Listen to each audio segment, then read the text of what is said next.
La parole est à Madame Anna Pic.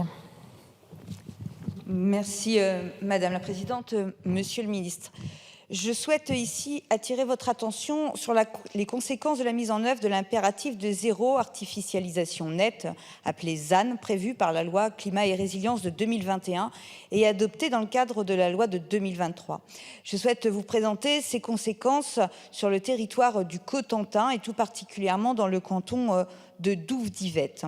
Dès avant 2021, dans le cadre de l'élaboration du SCOT du pays du Cotentin, le canton de Douve-Divette s'était engagé dans une logique de réduction et de densification de son empreinte foncière.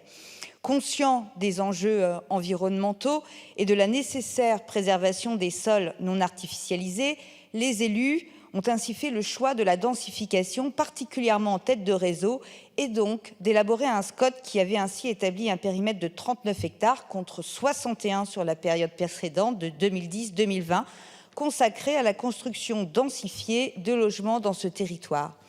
Dans le cadre de l'application de l'impératif du zéro artificialisation nette, la surface dite consommable a été réduite à 18 hectares. La loi de 2023 confère à l'impératif ZAN un caractère rétroactif et le rend effectif dès le 1er janvier 2021.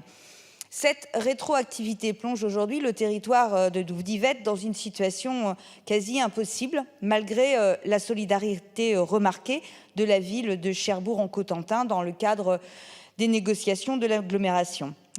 Alors que les élus anticipaient une baisse de leur dotation d'espace constructible ultérieure, 17,33 hectares sur une dotation de 18 hectares pour la période 2020-2040 ont déjà été consommés. Vous constatez comme moi que l'enveloppe est d'ores et déjà largement entamée.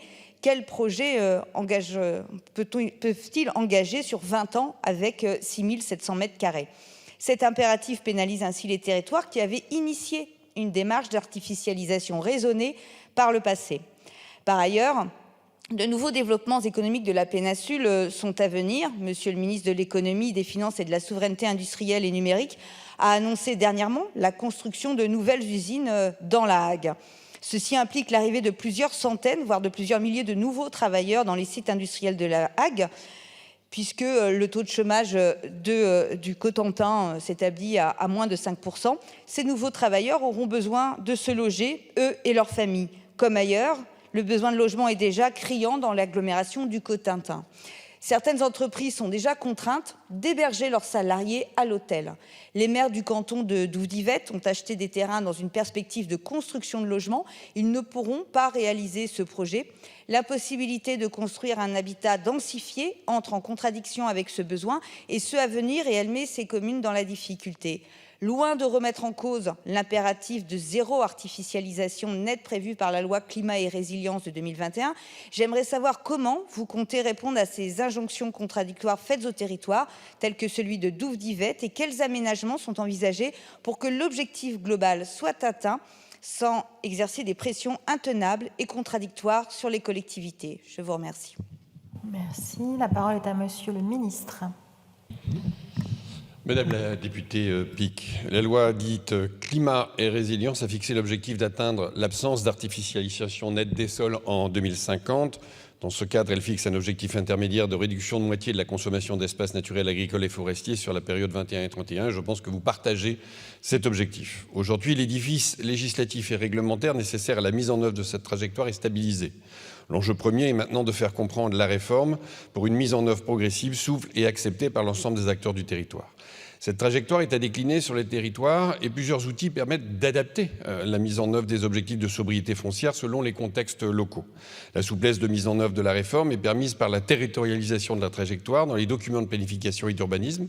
Elle permet d'adapter les efforts de sobriété foncière à la réalité des besoins et aux efforts déjà consentis par le passé et de veiller à une certaine équité entre les territoires. Des facultés de mutualisation à l'échelle nationale, via le forfait national, ainsi que régional ou intercommunal ont été introduites par la loi du 20 juillet 2023. Celle-ci offre notamment à chaque commune la possibilité de prévoir une consommation minimale d'1 hectare d'ici 2031, qui peut être mutualisée au niveau intercommunal. En outre, elle a introduit la possibilité de comptabiliser les opérations de renaturation en déduction de la consommation d'espaces naturels, agricoles et forestiers dès la première décennie de mise en œuvre de la trajectoire ZAN. Ce mécanisme pourrait permettre sur votre territoire de compenser des opérations de logement ne pouvant pas être réalisées au sein des espaces déjà urbanisés. Vous l'avez dit, notre pays traverse une crise inédite dans le secteur du logement.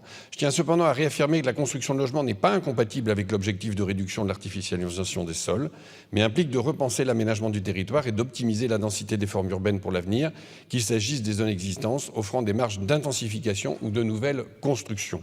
Pour preuve, un certain nombre de territoires qui accueillent beaucoup d'emplois industriels aujourd'hui sont aujourd'hui dans la moyenne de la consommation de foncier et respectent les enjeux de sobriété foncière, à condition effectivement de bien faire un repérage en amont. Je vous remercie.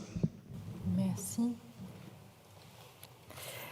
La parole est maintenant à Monsieur